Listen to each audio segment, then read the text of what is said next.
April 18th, 1943. Rabaul before sunrise smelled of damp paper, hot tubes, and the faint chemical sting of codebooks handled too often by nervous hands. In a sealed inner room of the Combined Fleet Communications Center, a petty officer in rimless spectacles pressed his palms against the lacquered desk and read once more the orders he had just enciphered. They were routine in format, devastating in content. Admiral Isoroku Yamamoto, Commander-in-Chief of the Combined Fleet, architect of Pearl Harbor, would fly from Rabaul to Ballale.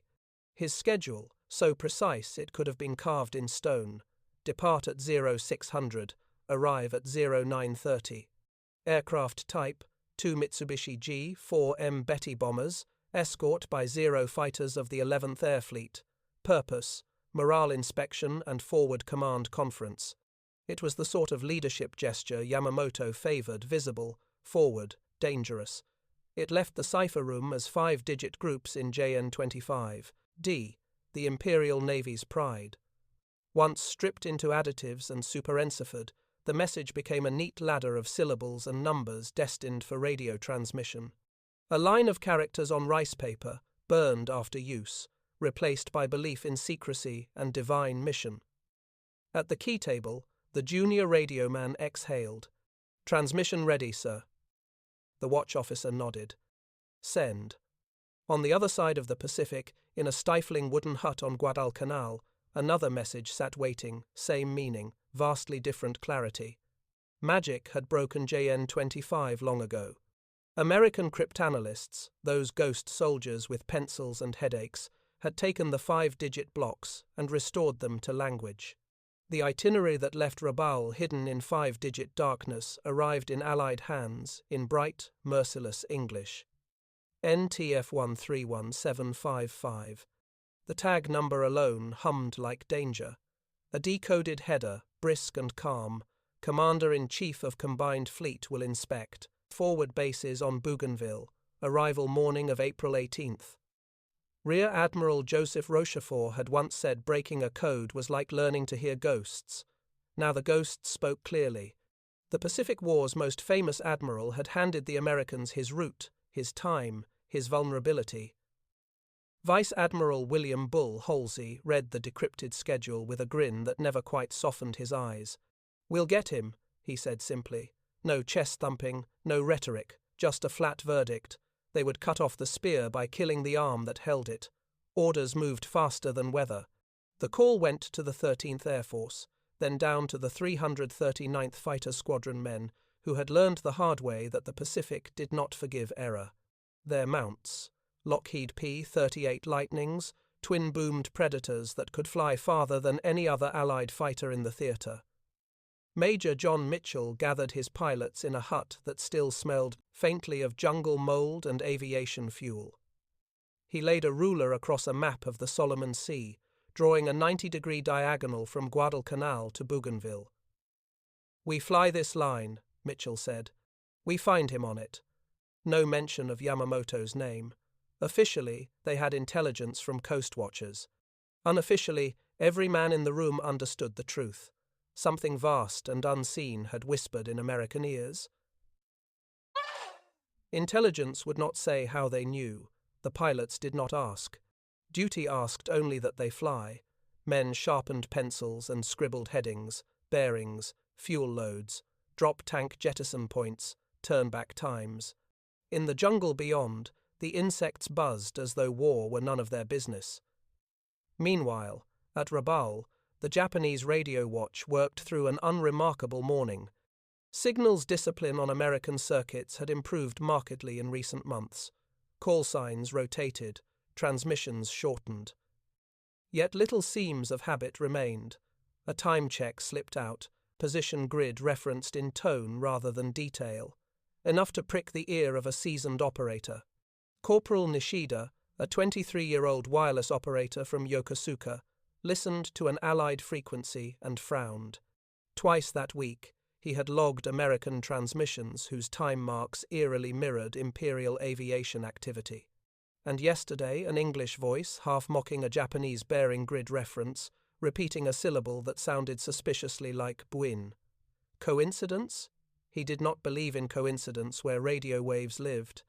The enemy was too clever, too industrious. He wrote another neat line in the log and brought it to his petty officer. "Strange alignment," he murmured. The petty officer skimmed the entry with tired eyes. "You think the enemy hears us?" Nishida hesitated. "I think they hear something." The petty officer sighed. "File it. Headquarters has already assured us JN-25 is secure. Do not chase ghosts." Ghosts? Yes, that was the word. Nishida returned to his receiver. Yet he could not shake the feeling that far away someone was listening, breathing in their signals, breathing out death. On Guadalcanal, in the warm pre-dawn dark, the P-38s waited like steel sharks. Mechanics wiped dew off canopies. Armourers fed 5-0 Browning belts until the guns looked hungry. Drop tanks were checked again and again. No one joked. A mission this long left no room for courage wasted in laughter. Mitchell spoke last to his men. "Radio silence until engagement. No heroics. Do your jobs. We do not miss." Wavetops burned faint silver as engines turned. 18 lightnings rolled, heavy with fuel and fate. Props bit air. Tail wheels lifted. They clawed into the sky, leaving diamond-white spray of salt and dawn mist behind them. Their shadows knifed across jungle canopy, then vanished over open ocean, so low a mistake would drown them, so far a misjudged compass would strand them. Back at Rabaul, a clean-shaven lieutenant walked briskly through the communications office. "Tokyo requests confirmation of Admiral's progress reports." His voice held ceremonial cheer, as though saying Yamamoto's name too softly would weaken the fleet's spine. Nishida sat perfectly still, headphones tight. For a heartbeat, he heard nothing but static. Then there, an allied frequency, a faint alignment, a time call too close to their own movement report. Another coincidence. His pencil hovered. He wrote anyway. Enemy circuits unusually disciplined. Time signals align with outbound movement. Filed. Logged. Buried. Outside, sunlight gilded the harbour where ships rocked like sleeping beasts. In the cipher room, the burned ash of the itinerary still cooled in a dish. On a map table in a far-off hut, Americans traced a ruler-straight line across a hostile sea. The itinerary existed in two worlds now, one of silence and belief, another of mathematics and cold certainty. In one world, Japanese officers trusted their ciphers as priests trust scripture. In the other, American analysts bent their ears to whispers and unwrapped secrets like surgeons cutting silk. War was numbers. War was timing. War was the moment one side spoke and the other already knew the sentence. And on that April morning, somewhere between Rabaul and Bougainville, the Pacific held its breath. Admirals, operators, pilots, analysts all moved toward a point in time carved not by chance, but by code and countercode, by faith and mathematics, by secrecy and the men who broke it. History had spoken already.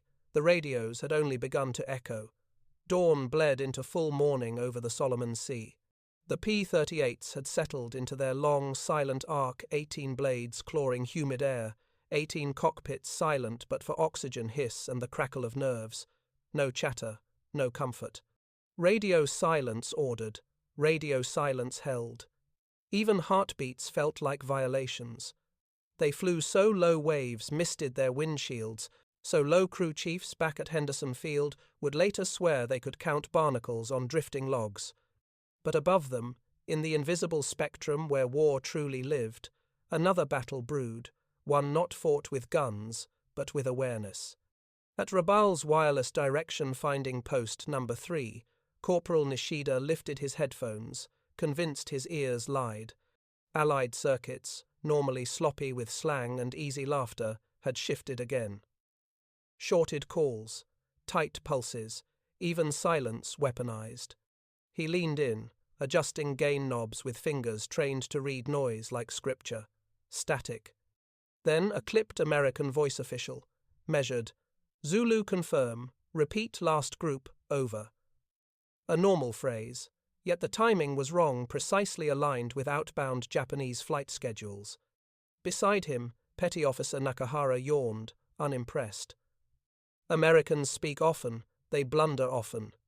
Nishida whispered as though the radio spirits listened. Not today. Nakahara chuckled. You imagine ghosts again. But Nishida's logbook thickened. Second anomaly in 3 days, third this week, same careful tone from the enemy. Same synchronized transmission pattern following Imperial flight routing. Radio waves leave fingerprints. He could feel them. He rose, paper trembling just slightly. Request to pass observation to fleet security. Nakahara gave the standard answer, delivered like a ritual blessing that had lost meaning. Fleet security has already certified JN-25D as unbreakable. Nishida swallowed. Yes, Petty Officer. But his gut said otherwise. Even codes blessed by admirals could bleed. Over the ocean, Major John Mitchell checked his watch. Fuel burn normal. Drop tanks secure. Target time approaching. To starboard, Lieutenant Rex Barber glanced through haze, scanning for the faintest shadow on cloud or sea. The Pacific offered nothing, no clue, no promise, just emptiness and heat shimmer. Their quarry flew somewhere, out there, high and unaware. Yamamoto's life rode in a fragile aluminum shell above jungle and surf, escorted but unprotected from fate. The lightnings drone. Each minute tightened muscles, dried mouths beneath oxygen masks. Training manuals never covered this, the long quiet before history strikes. Mitchell tapped his compass card. 6 degrees revision. Hold course. His memory recited what intelligence had not been allowed to say aloud. Depart Rabaul 0600, ETA Ballale 0930. The itinerary didn't lie. Men in dark rooms in Pearl Harbor and Melbourne had sweated every digit, cross-checked every additive, confirmed every intercept. A life and empire's symbol reduced to arithmetic. Rabaul's naval communications building buzzed with fans straining against tropical heat. Lieutenant Commander Ito, signals duty officer, stood with hands behind his back as the morning dispatches were sorted. Nishida approached again, log sheet in hand, heart pounding like drums before a Shinto procession.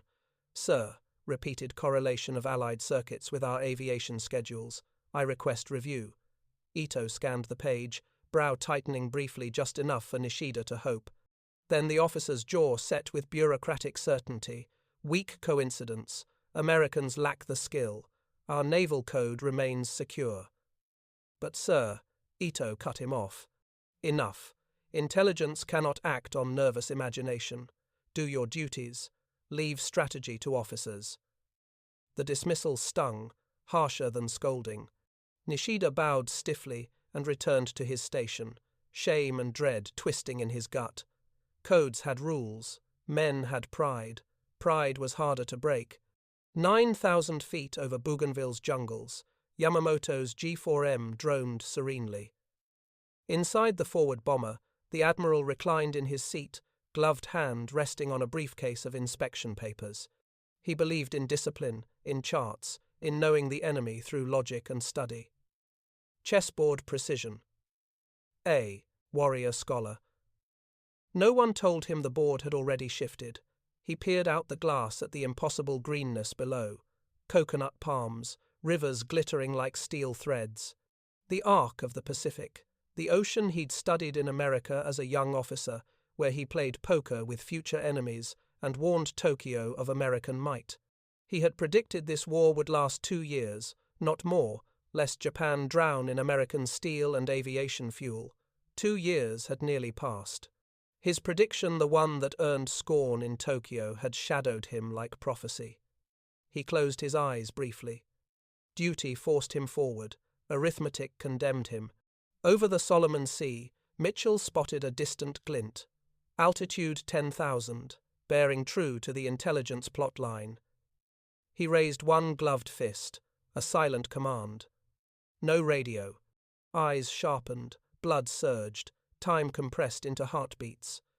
In Rabaul's radio bunker, a faint Allied burst crossed Nishida's frequency, perfectly timed to Japanese, flight report cues. The operator froze. Not coincidence. Pattern. He scribbled. Enemy transmission aligns again. Possible interception. He reached for the signal bell, hesitation, battling training. Corporal, what now? Nakahara groaned. Nishida whispered, something is happening out there. He struck the alarm. 600 miles away, 18 P-38s banked hard, sun flashing off twin booms like crossed swords in the sky. The Pacific roared under them. History inhaled, ready to speak in gunfire and vapor trails. And above Bougainville, Admiral Yamamoto's bomber droned onward, unaware that radio waves had betrayed him long before bullets could. The next moment would not belong to ciphers or operators or analysts in shadowed rooms. It would belong to men in cockpits, to machine guns and steel nerves, to fate accelerated to 600 miles per hour. One side had spoken, the other had listened. Now the sky would answer. At 0923, Bougainville's mountains rose like black teeth through morning haze. The sea behind the P-38s glittered with cruel innocence, a mirror pretending ignorance of what men did above it. Major Mitchell lifted his head slightly, eyes narrowing behind his goggles. Their tiny specks, sunlight flashing on glass, two larger silhouettes, slender wings, long glazed noses, bombers, G-4M Bettys, and climbing beside them escort fighters, Mitsubishi A, 6M Zeros, white wings gliding like cranes turned predatory. Mitchell didn't shout, didn't cry victory. His thumb pressed his radio trigger, and he spoke in a voice as flat as a guillotine's fall. Tally-ho, 2 syllables, the only break in radio silence since takeoff. 18 American fighters leaned into the sky like wolves unchained. Lieutenant Rex Barber's heart kicked. He had been waiting for this instant since briefing. A target not merely strategic, symbolic. The man who orchestrated Pearl Harbor, the admiral who shook nations awake at dawn, the architect of the war that had dragged Barber from Oregon orchards to cloud-torn South Pacific skies. He locked eyes on the lead bomber. That one. They couldn't miss. They wouldn't miss. There would be no second chance, no orbit, no reprieve for the target. This was mathematics wearing wings. In Yamamoto's bomber, the flight engineer slid back a small window latch to vent warm air. The admiral sat upright now, adjusting his gloves. His aide, Captain Takeo Koyanagi, pointed toward the jungle coastline curving into view. "Admiral," he murmured in respectful warning, "fighters on approach in 10 minutes." Yamamoto nodded. Good. Their morale matters more than ours. He believed this, had always believed in leading from the front. Soldiers fight harder when they know their leaders share danger. Outside the bomber's thin aluminum skin, 0 pilots scanned sky and sea in calm arcs. They expected threats but slow climbing, short-legged American, types, P-40s perhaps, wildcats, something predictable. Not this. From the sun's glare came long twin booms, silent at first, then screaming. The Japanese escort leader's voice cracked into his radio, alarm spilling. The Betty's co-pilot twisted in his seat, eyes widening. P-38s! Impossible! Too far from base. Too precise. Too perfectly timed. Before shock could settle, Barber dove gravity punching him forward, engines shrieking.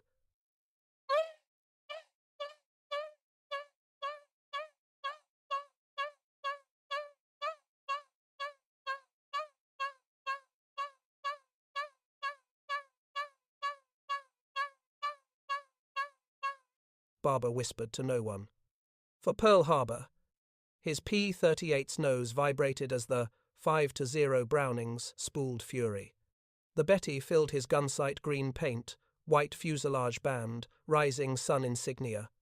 He squeezed the trigger. The first burst stitched sparks across the bomber's right engine, cowling. A second burst hit glass. The Betty lurched, black smoke billowing, nose dipping. Barber's wingman saw pieces arc away, metal, cloth, something, darker. Barber pulled up violently, avoiding collision. Behind him, Lieutenant Besby Holmes and Lieutenant Raymond Hine, targeted the trailing bomber. Zeros whipped into the fray, trying to shield their charges, but the ambush was too sudden, too geometrically perfect. The Americans had arrived where math said they would, when math said they should. Holmes fired. A stream of tracers entered the second Betty's left-wing route. Flames blossomed instantly, raw orange fury twisting into white-hot bloom. The bomber rolled, engine coughing flame like a torch dropped from heaven. Inside Yamamoto's bomber, the world became vibration. Captain Koyanagi shouted a warning. The Admiral turned his head just as rounds smashed through the cockpit canopy like hailstones made of fire. Glass shattered, body jerked, papers lifted into air like startled birds. The intercom filled with screams and ripping metal. The bomber yawed, nose dipping into descent no pilot could halt. Yamamoto's hand, gloved and steady even in chaos, clutched the armrest once reflex, not fear. Witnesses would later say he never cried out. A leader of steel died among steel and smoke. The Betty sliced treetops like a wounded hawk, vanished into jungle canopy, and erupted in a roar that shook leaves kilometers away. At Rabaul, a telegraph key stuttered faint alarm from a forward outpost. Radio static like a dying breath. Then silence. Nishida froze mid-log entry. Static, then stronger an emergency tone. He swallowed. Something great had happened, something irreversible. He whispered what no one dared say aloud. They knew. Above Bougainville, the fight still raged. Zeros clawed into turning spirals with American lightnings, but shock had fractured their cohesion. Barber escaped upward, engines wailing. Holmes broke right. Hine covered a diving wingman. Gun flashes stitched sky. Smoke trails curled like broken brushstrokes. Then Mitchell's voice, calm command, cutting the chaos. Break off. Mission complete. Home. 18 had launched. Not all would return. But the objective, impossible, unthinkable days ago, hung invisibly fulfilled in humid air. In the jungle below, leaves drifted down like green ash. A plane burned. Men, once proud, steel-willed warriors, lay still in fern and soil. Among them, the man who once studied at Harvard, played poker with Americans, warned Japan she could not win a long war. He had marched into destiny knowing the odds. Arithmetic had come for him anyway. War did not honor wisdom. Aboard surviving Japanese fighters racing back to base, stunned pilots spoke only once, hushed, haunted. American devils. How did they know? Back in the Rabaul radio hut, Nishida wrote in his log with hand shaking, "Enemy timing exact. Our messages compromised." The petty officer stared, then tore the page, but too late. Truth had already arrived with wings. In the sky far away, P-38s pointed their noses homeward, engines hushed to long. Cruise, pilots silent with the weight of history.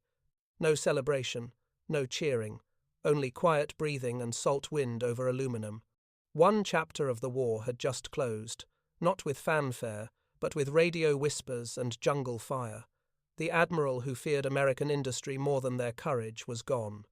And somewhere deep in Japanese signals rooms, fear bloomed in codes and wires.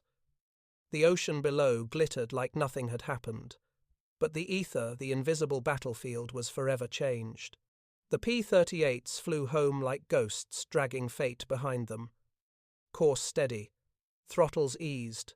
Guns quiet. The adrenaline drained slowly, like oil from a cracked cylinder, leaving only exhaustion and the strange, heavy stillness that came after death had passed through the air. Major Mitchell looked once over his shoulder, Bougainville shrinking into haze, jungle smoke still faintly rising where destiny had struck. He did not need to see the flames to know they burned. The radio remained silent. Victory had no need for words. Secrecy still wrapped the mission like armor. He spoke only once, voice low in the oxygen hiss. Maintain discipline, eyes forward. Over the intercom, nothing answered, but 18 throttles hummed. 18 propellers cut blue Pacific sky.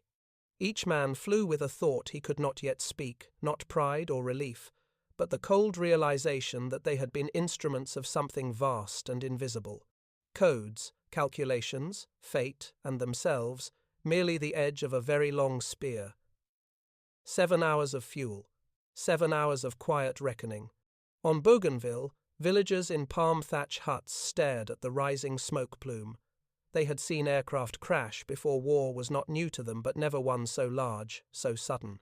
Hunters whispered that spirits had taken a great chief. Jungle birds, alarmed by the explosion, still circled above the trees, calling with shrill confusion. Somewhere beneath that canopy, metal cooled and steams hissed where life had been, and in a glade torn by fire, amidst twisted aluminum and shattered wings, the remains of an admiral lay among the ferns, his sword belt cracked, his glove still on his hand. His aide slumped beside him, head bowed in eternal courtesy. Leaves drifted gently through smoke. War paused there, just a heartbeat, as if bowing to a warrior who once understood the enemy better than his own government had. A jungle knows nothing of nations, but even the jungle seemed to hush.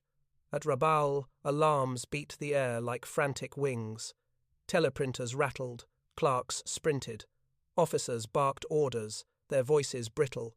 The incoming flash message from Ballale was only a fragment, broken words choked by shock and static. Flag heavily engaged, unable to cut off.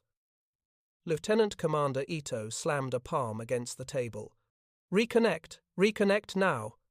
But the line stayed dead, as if the world itself refused to speak.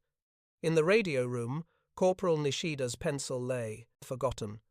His headset still clung to his ears, but he was no longer listening to static, he was listening to dread. He had seen the truth forming long before the alarm lights blazed.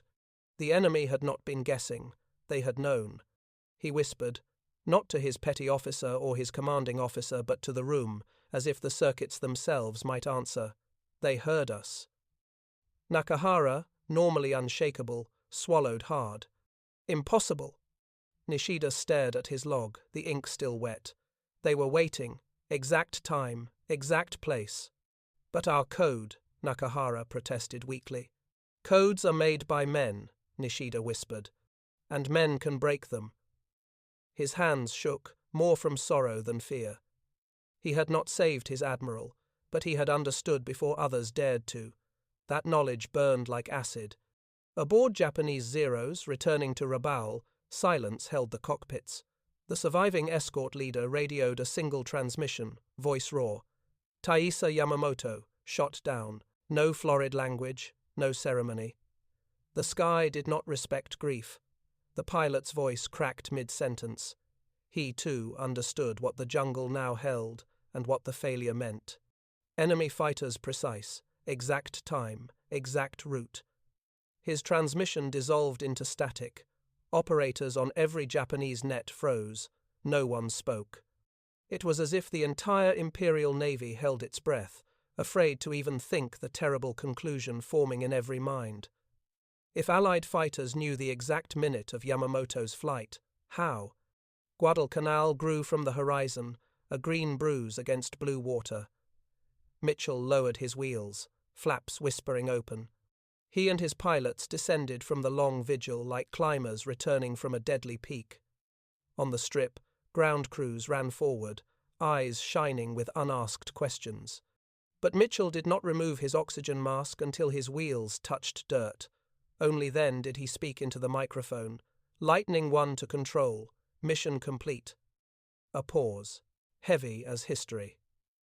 Repeat, the tower operator asked, voice trembling. Confirm status? Mitchell hesitated, only a heartbeat. Primary target destroyed. No cheering, no applause. Men simply breathed slow, stunned breaths, as if afraid the world might crack with the sound. Barber taxied, canopy sliding back. Sweat streaked his flight helmet, bugs stuck to his windscreen. His pulse still pounded in time with 5-0 caliber recoil rhythm. He removed his gloves and stared at his trembling hands. He had fired a few seconds. The world had shifted decades. In Pearl Harbor's intelligence building, a courier laid a coded sheet on a mahogany desk. An officer read in silence. No victory announcement, no champagne. Just tight nods, a brief exchange of looks, and files locked again behind steel. One of the cryptanalysts, exhausted and ink-stained, exhaled a single phrase. "Now they will know we hear them," his colleague whispered back. "And now they will change. Everything." Both men understood. With victory came danger. Triumph risked exposure. War inside the ether was not won, it simply changed shape. In Tokyo, a faint report travelled by encrypted cable.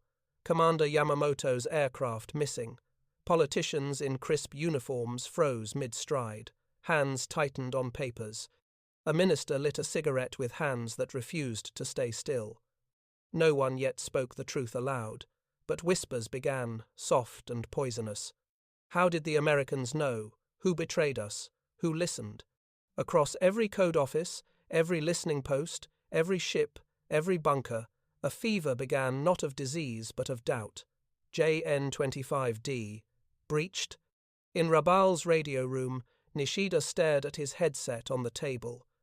He had not shouted soon enough. His warning had been a footnote, dismissed because certainty was uncomfortable. He closed his log and bowed his head, not to officers, not to command, to the silence between signals where truth had waited. Whispers of rotor, blades and code wheels, of intelligence and fate, lingered in humid air. A machine had died in the jungle, but something larger had shattered, faith in secrecy. Above the Solomons, sun climbed higher, waves rolled indifferent, and somewhere between a cipher desk and a cockpit canopy, war widened not by bullets, but by knowing. The Admiral had fallen. The code had bled. And in the static between nations, every operator now listened harder. Night crept over Rabaul like ink poured across the world, but no one slept. The humidity clung to skin, to uniforms, to nerves. Lanterns burned low behind blackout curtains as officers paced, fists clenched behind backs, brows carved with disbelief. Radios hissed and popped. Typewriters clicked like distant insects. Whispers swelled in the barracks, in mess halls, in the tight metal belly of radio huts. How did they know? Rumor moved faster than truth. Some swore an American spy walked among them. Others whispered of jungle spirits or traitorous islanders. But deep inside the communications bunker, Corporal Nishida knew better. No spy could time an intercept so perfectly. No spirit aligned Allied transmissions with Imperial flight logs down to the minute. Codes, signals, patterns. He had heard the shape of failure hours before death found the Admiral. Now, with sweat cooling on his temples and fear tightening his chest, he stared at the duty board. His log sheet warning ignored had been pulled down and locked in a drawer. The petty officer had signed it away with a trembling hand, lips pressed thin. A lieutenant from Naval Intelligence stood nearby, face pale, voice low. "Maintain strict silence," he ordered. "No discussion outside this building, not even whisper." And then, as if the walls themselves listened, he added, "From this moment, JN-25 must be presumed compromised." There, spoken aloud at last. The sentence hung like smoke. Men bowed not in respect but in dread. They were sailors of signals, disciples of cipher books, believers in mathematics as armor. But now the armor had cracked, not under force, but under intellect. Across the ocean at Henderson Field, the P-38 crews sat in a dim tent lit by lantern glow, sweat-soaked flight suits, knees vibrated with adrenaline's ghost. They had returned alive, most of them, and the weight of their mission fell heavier now than in the cockpit. Rex Barber had a canteen in his hand, but had forgotten to drink. His fingers still traced the arch of flight controls in memory pull. Fire, climb, brake, run.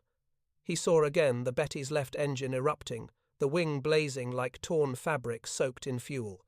He heard rounds rip aluminum, saw glass burst outward, then jungle swallowing flame. He had killed men before, but never one whose death would echo across empires. Major Mitchell sat at the briefing table, maps rolled and tied, mission sheets already sealed for classified records. A young crew chief peeked into the tent, eyes shining with awe. "Sir, did you really?" Mitchell lifted a hand, and the boy froze. "Nothing happened today," the major said. "We escorted no one. We engaged no one. We witnessed nothing." Silence pulsed. He looked around the room, eyes steady on each pilot. "This mission never existed. Not to your families, not to your children one day, not to history until someone else writes it." Barber exhaled slowly. This was victory stripped of glory. War's strangest kind one you win quietly. "Understood," Barber said. One by one, the others nodded. Mitchell leaned back. "Sleep if you can. You did your duty. The rest belongs to Washington now." But sleep did not come for many hours. In Tokyo, Army and Navy ministers argued in tight rooms with paper walls and boiling tempers. Some demanded immediate purges. Others urged silence until investigation. A few whispered the unthinkable. Yamamoto's prophecy has come to pass. Industrial war favors the Americans. Even heaven could not save us. No one dared speak the core truth yet, though it throbbed behind every eyelid. If the Americans could read the fleet commander's itinerary, what else could they read? Operations? Convoys? Troop redeployments? The Emperor himself received word only in careful fragments. Contact lost with Admiral Yamamoto. Investigation underway. The palace halls grew colder. Half a world away, in a sealed cryptanalysis room where stale coffee cooled beside cipher sheets, a U.S. Navy codebreaker rubbed his eyes. His colleague pinched the bridge of his nose. "We did it," one whispered. "No," the other replied quietly. "We listened. The pilots did it." A long pause. "And the Japanese will change their codebooks now." "Of course. And we will break the next one, and the one after that." The second analyst hesitated. "Until when?" The first didn't answer. He simply returned to his desk, pencil scratching a new intercept. War never paused. There were new messages, new voices in the ether, new secrets fighting to stay hidden. Victory did not feel like triumph. It felt like responsibility. At Rabaul, dawn edged into view again. Radio operators red-eyed, uniforms wrinkled, stared at blinking lights. Overnight, orders flooded through. Increase cipher delays. Initiate manual pad verification. Destroy compromised tables. Prepare new additive series. And one final directive, brutal in its clarity. Any operator reporting suspicious Allied signal awareness must be heard immediately. Nishida read that line 3 times. Too late to save Yamamoto. But not too late to learn. He placed his headset on his ears again, posture rigid, face calm. Static filled the room. Then, faint Allied chatter. Clipped, efficient, cautious as a hunter who had tasted blood. Nishida began writing. Not out of duty alone, but because ghosts did speak in signals, and now Japan had finally begun to listen to them too. Far out over the Pacific, the sea shimmered with morning light.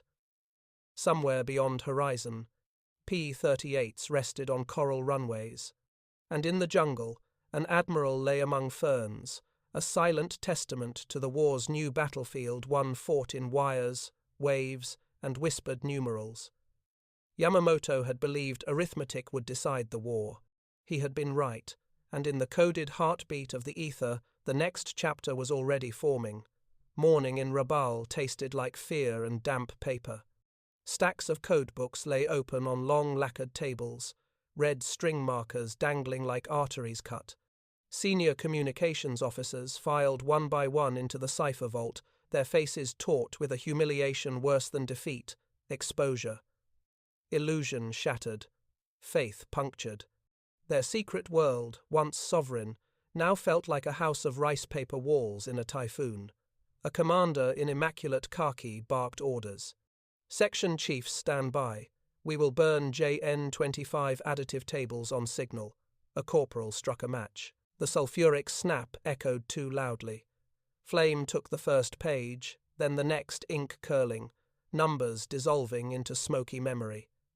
For years, this code had been weapon, shield, prayer, Now it was cinder. Petty Officer Nakahara whispered a Buddhist sutra under his breath as he fed sheets into the brazier.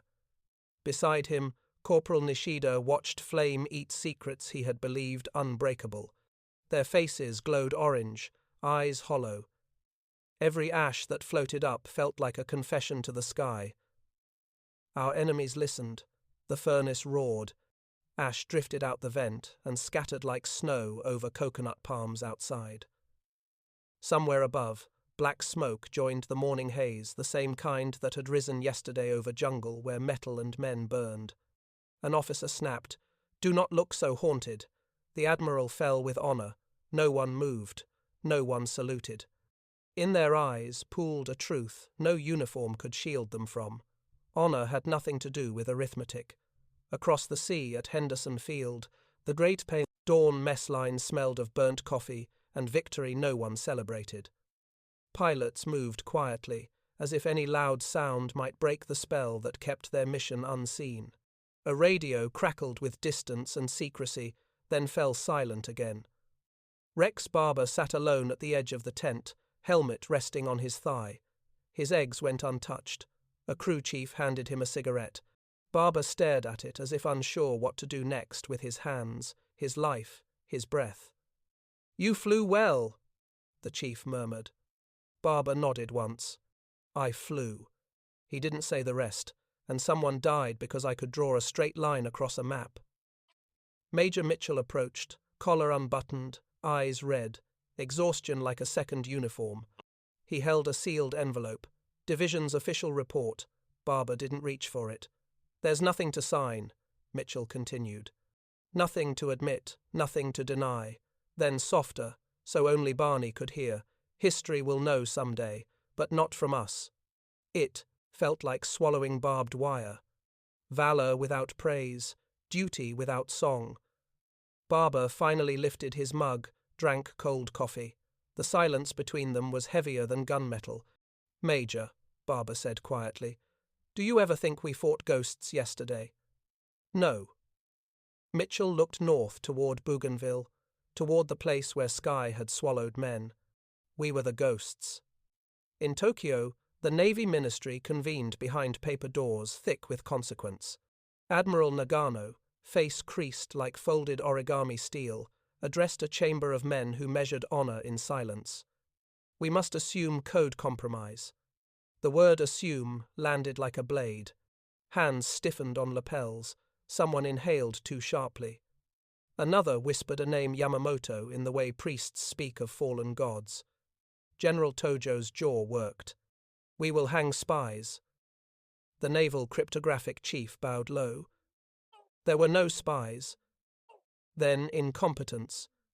"No, sir." A pause, fatal, brilliance. Silence, cracked like ice. No one wanted to taste that truth. American intelligence had not stumbled, they had excelled. The Empire was not merely outfought, it was outthought. A junior officer whispered, barely audible, "If they know our movements, they will know our fleets." Another finished. "Our convoys. The next assault, they will swat us from the sea." Men who had never bent now felt their knees buckle beneath them, not to defeat, but to understanding. War was no longer decided by steel alone, but by paper, logic, and radio ghosts. At Rabaul, night returned. The codebook brazier smouldered, embers breathing like dying coals in a shrine. Nishida sat alone beside the ash pit, headphones around his neck.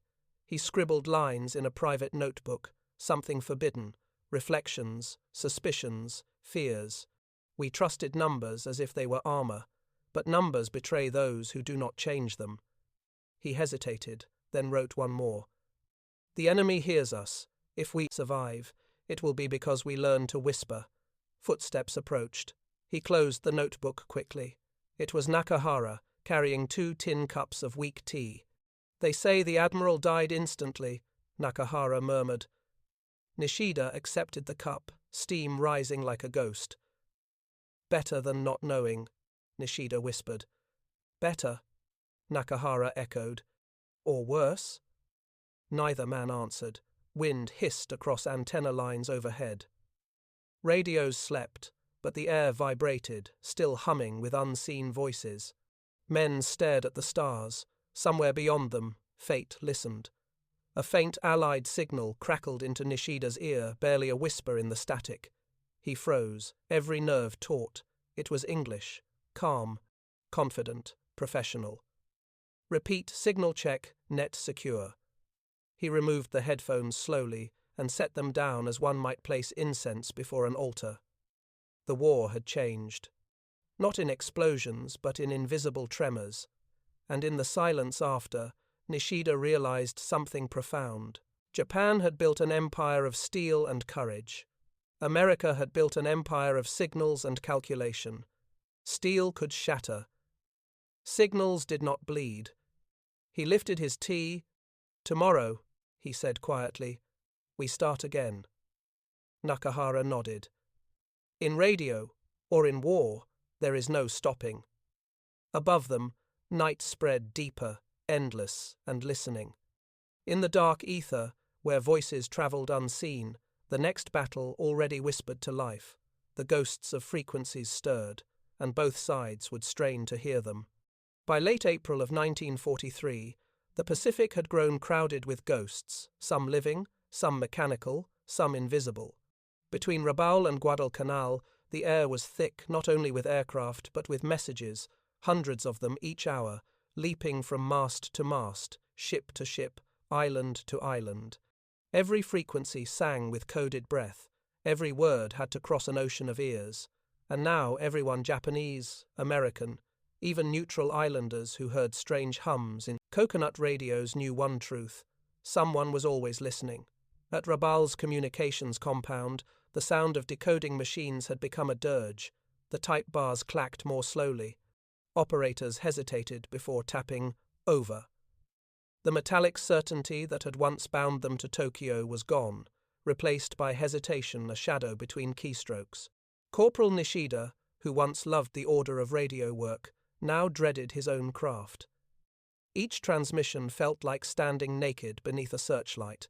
When the transmitter hummed to life, he imagined American ears opening somewhere in the Pacific dark, ready to pluck meaning from his static. He stared at the cipher pads stacked beside him, freshly printed, pristine, and already obsolete.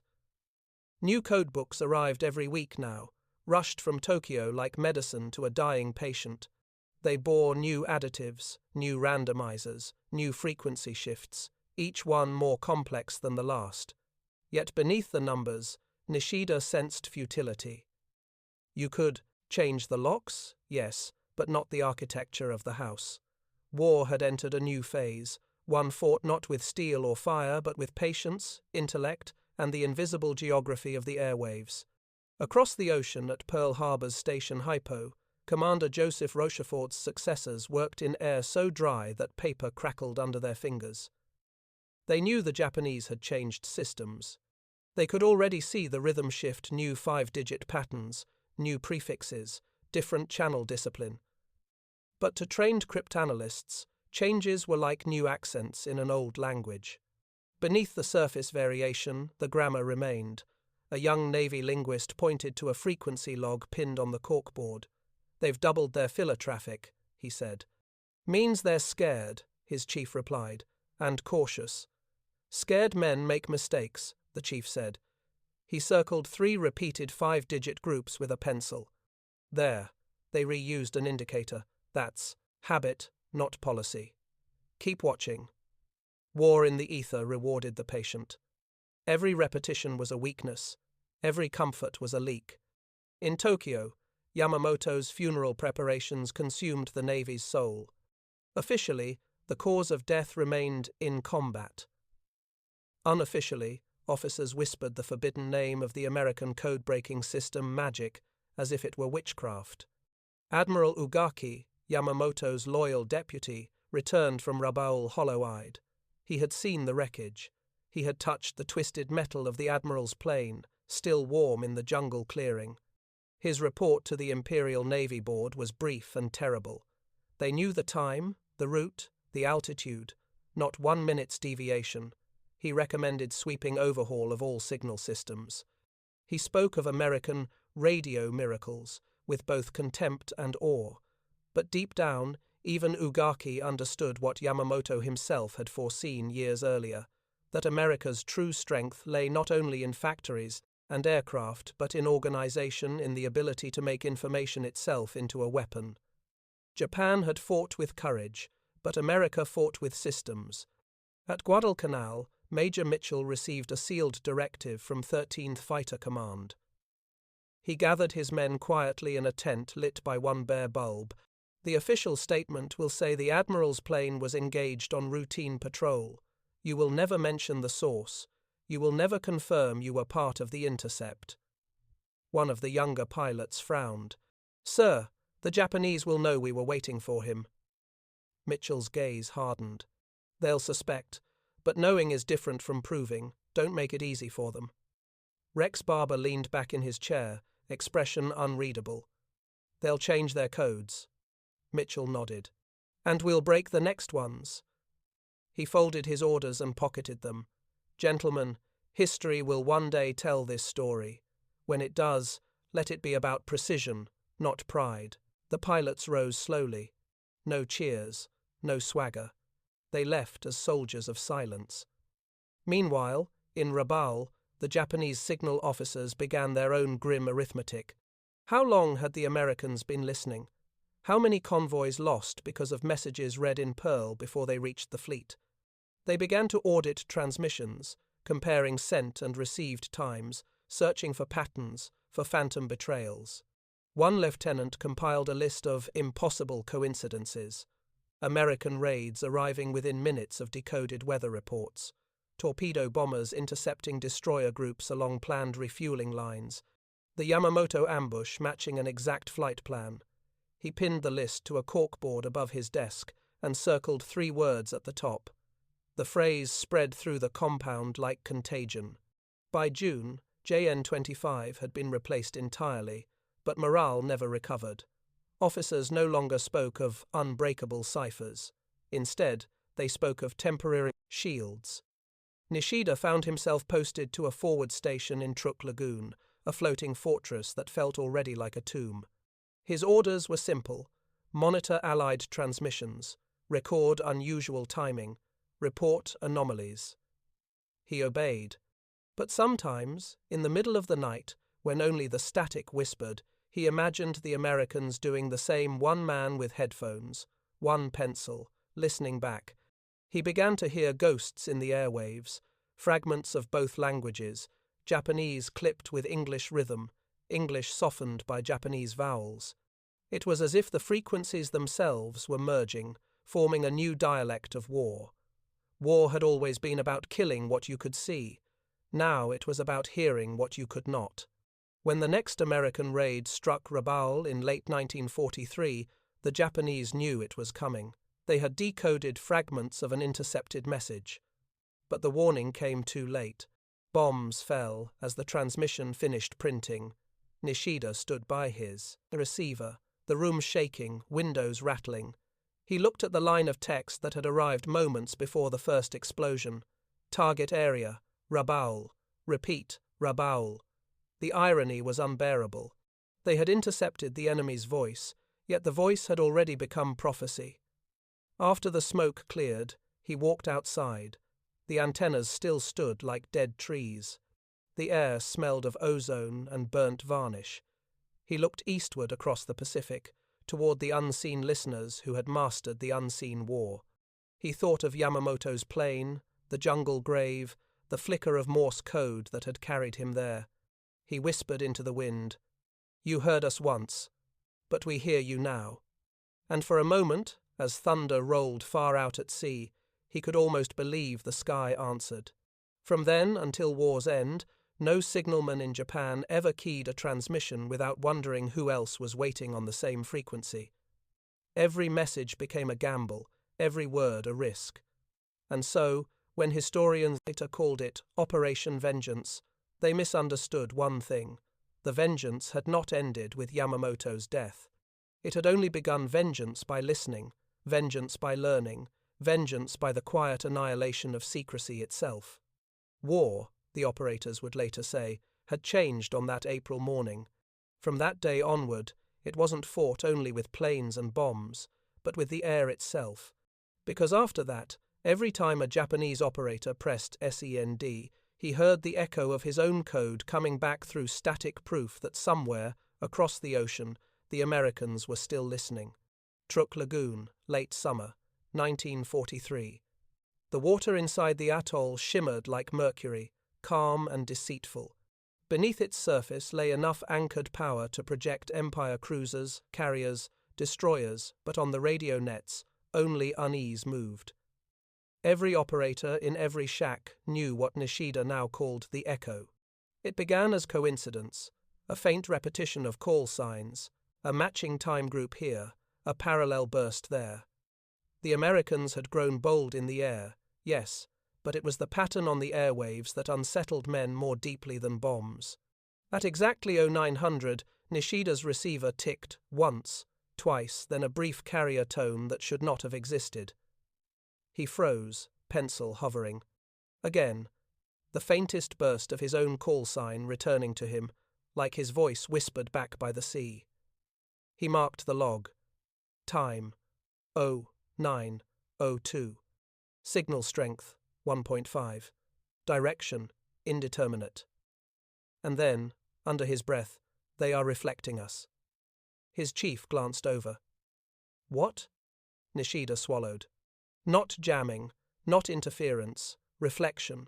Someone across the water is mimicking our rhythm. The chief frowned. Impossible. But the word impossible had died in the jungle with Yamamoto.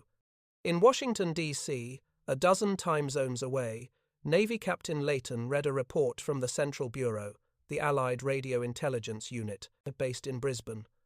The Australians had begun to notice the same phenomenon in reverse Japanese circuits, repeating Allied traffic patterns within minutes, as if mimicking discipline, learning cadence. Layton smiled grimly. They're getting better. The cryptanalyst beside him, a civilian with round spectacles and an academic's patience, adjusted his notes. They're trying to sound like us, which means they finally understand that we listen. Layton tapped the edge of the report. Good, that means they'll transmit more. You're gambling that fear will make them verbose. He looked up. It always does. War in the Pacific had turned recursive, a hall of mirrors built from static, countermeasures, and human pride. In Tokyo, the funeral procession for Admiral Yamamoto rolled through Shinjuku beneath grey skies. Tens of thousands lined the streets. Children bowed, women wept, soldiers saluted until their arms trembled. But inside the Naval General Staff, headquarters, no one wept. They worked. Endless revisions of cipher systems, endless reissuance of codebooks. JN-25D was gone. JN-25E already obsolete before the ink dried. Rear Admiral Koyanagi, Chief of Communications, read a report describing how Allied traffic now included deliberate ghost messages, false signals, timed to deceive direction-finding units. His pencil paused mid-air. Do they know we are listening? He asked. A staff officer hesitated. If they do, sir, they are using it to speak through us. Koyanagi looked at the wall map, tiny red pins tracing the Pacific, like blood drops across blue silk. Then we are not just fighting them, he said quietly. We are performing for them. At Truk, the atmosphere thickened with paranoia. Operators began double-checking frequency crystals, fearing phantom infiltrations. Engineers proposed moving transmitters to floating barges, so bearings would change daily. Nishida, exhausted and hollow-eyed, noticed the shift in men's voices. Once they had spoken with pride, Tokyo, Maine calling Rabaul forward. Now, they whispered, as though the air itself were listening. Each new message required verification by hand cipher. The time to encode tripled. The lag between order and execution grew lethal. Convoys waited for signals that never came. Ships drifted in tropical heat, engines idling, while their crews stared westward for permission to move. Meanwhile, American submarines, reading coordinates lifted from those same delayed transmissions, glided silently into ambush positions.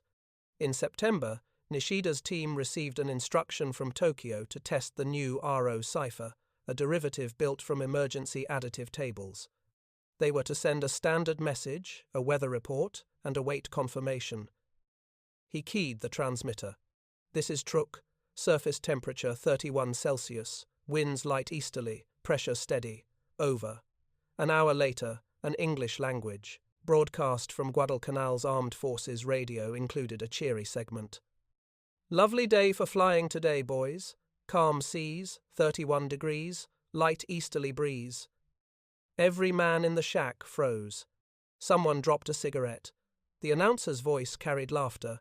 It was coincidence, only an appearance, mockery disguised as weather. The Americans were showing their hand, gently, arrogantly, as if to say, "We still hear you." Nishida shut off the receiver and spoke softly, almost reverently. "They could have bombed us." Instead, they replied, "Half the world away, in a steel-framed warehouse at Pearl Harbor, codebreakers clinked coffee mugs and joked that the Japanese were finally using punctuation in their radio logs." "It's almost polite," one said. Another answered, "Polite is how you know they're scared." In their records, Truk RO net was marked "under observation, still vulnerable."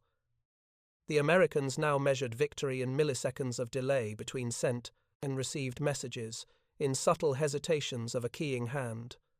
By November, the Japanese High Command ordered a complete radio silence from fleet units for 72 hours each week. The ocean went eerily quiet. Allied operators noted the absence like a missing heartbeat.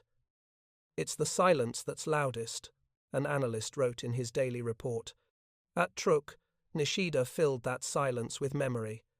He sometimes dreamed of the Admiral's plane, of flame descending through green canopy, of radios whispering in both languages at once. In the dream, Yamamoto looked up from wreckage and said, "The air remembers everything." Nishida would wake drenched in sweat, his headphones still hissing faintly beside his bunk. One dawn, as thunder rolled over the lagoon, a new message arrived from Tokyo headquarters, this time in triple encoded sequence. All radio discipline to remain absolute.